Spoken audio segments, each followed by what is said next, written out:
Помина еден месец откако обвинителството за борба против организиран криминал влезе во Министерството за внатрешни работи во потрага по одговори зошто фирмата за технички преглед на возила Via Commerce требало да биде затворена уште во август, но тоа не се случило. Во Via Commerce, токму во периодот кога не требало да работи, технички преглед помина автобусот на Беса Транс, кој изгоре во Бугарија. Еден дел од документацијата е одземена од одделот за сообраќај, а другиот дел од одделот за управни работи кои го изготвиле решението за затварање на станицата за технички преглед. За Via Commerce 360 степени пишуваше уште лани, пред Нова година, а случајот тогаш го испитуваше Скопското обвинителство. Со документи покажавме дека инспектори на МВР предложиле затворање на Via Commerce уште во август 2021 поради серија констатирани недостатоци, а министерот за внатрешни работи го сторил тоа дури во ноември, 3 дена по трагедијата на автобусот во Бугарија, во која загинаа 46 патници. Затоа отвори обвинителството истрага и ќе ги даде резултатите. 360 степени провери што има ново во случајот.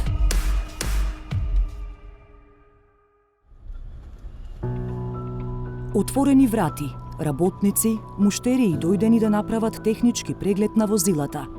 Објектот на Via Commerce, кој првиот човек на полицијата не го затвори навреме минатата година, денеска си работи нормално.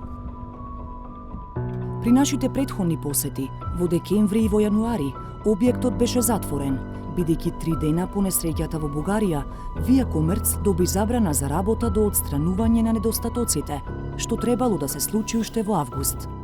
Работите? Не. Зашто ви треба? Технички преглед? За технички не работи сега. Не работиме. А кога ќе работите? Не знам, не се знае.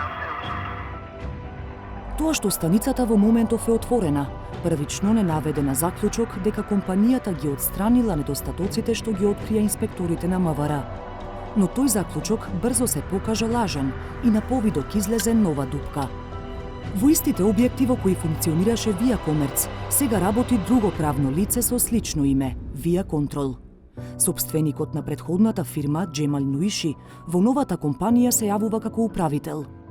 Via Control е основана на 17 јануари годинава, по истекот на рокот во кој претходната фирма, Via Commerce, требаше да ги отстрани пропустите за да продолжи со работа. Како е можно нова фирма да продолжи на старото проблематично место и со истата дејност? Прво прашавме во МВР. Звучи неверојатно, но е вистинито. Via Commerce всушност никогаш не ги отстранила пропустите и МВР трајно ја одзело лиценцата. Само неколку дена подоцна, нова фирма Via Control добива чиста лиценца за работа на истото место. Од МВР велат дека се е по закон и дека самите барале законски измени со кои нема да смее нова компанија да добие лиценца за технички преглед на возила во објект кој бил користен од фирма што ја изгубила лиценцата во последните 3 години. Овој член од законот велат паднал на Уставен суд. Согласно горе наведеното, нема законска пречка новиот правен субјект, Друштво за трговија и услуги Via Control доел увоз-извоз од Скопје, да добие овластување за вршење дејност во истиот објект, доколку ги исполнува законски предвидените услови. Управителот на новата фирма, Джемал Нуиши, не одговори на нашите прашања, зошто е формирана нова фирма, Via Control, наместо да ги отстранат пропустите кај претходната. Не коментираше ниту дали на овој начин се изигрува системот. Се обративме и до обвинителството, откаде не ни открија повеќе детали од она што го кажа Русковска пред еден месец. Останува и стариот став на Спасовски на прашањето, зошто чекал со подписот. Мојот одговор е дека имаме моментално истрага која што се води и ќе ги даде резултати. Тоа ќе го покаже институциите кои што водат истраги за таа работа. Истите околности ги испитуваше и основното јавно обвинителство Скопје уште пред Нова година. Тие формираа предмет по несреќата во Бугарија за фирмата Беса Транс и постапувањето на надлежните институции. И тој предмет се уште е во работна фаза. Обезбедена е обемна материјална документација која се анализира и сослушани се повеќе лица со цел да се утврдат фактите. доколку се утврди дека во овој дел е сторено кривично дело, јавното обвинителство ќе постапи согласно своите надлежности и ќе преземе кривичен прогон.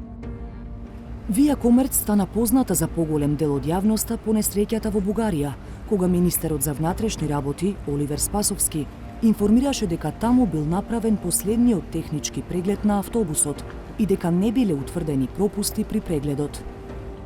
Истиот ден, кога ја одржа оваа пресконференција, без да ја информира јавноста, Спасовски издал решение за привремена забрана за работа на истата станица.